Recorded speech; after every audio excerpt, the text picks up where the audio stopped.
Let me tell you about the most stubborn and fearless neighbor I've ever had. A raccoon who decided my backyard patio roof was his personal penthouse suite. And trust me, this wasn't your average unwanted house guest. Picture this. One evening, I hear these strange scratching sounds coming from above my patio. I go out to investigate, and there they are.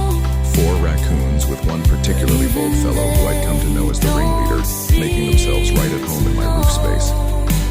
Now, most wild animals would scatter when they see humans, right? Not this guy.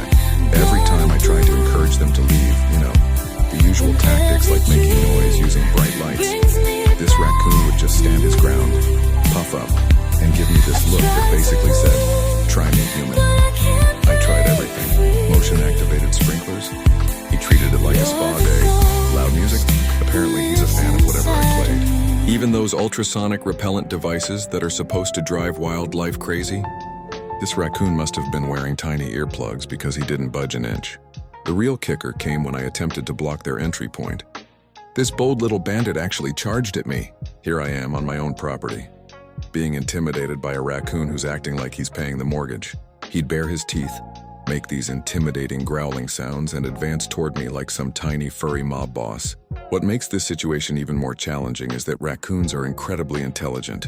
They can remember solutions to problems for up to 3 years, and they're excellent problem solvers. So every barrier I put up, every deterrent I tried, this crafty creature found a way around it.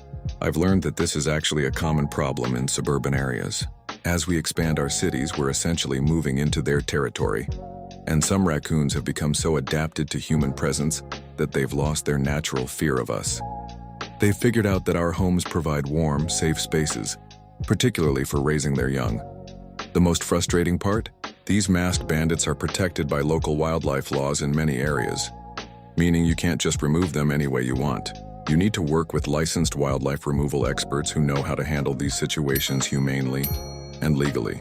So here I am, essentially being held hostage on my own property by a family of raccoons with a particularly assertive leader who's turned my patio roof into their private compound. It's like living in a sitcom, except the main character is a raccoon who clearly missed the memo about humans being at the top of the food chain.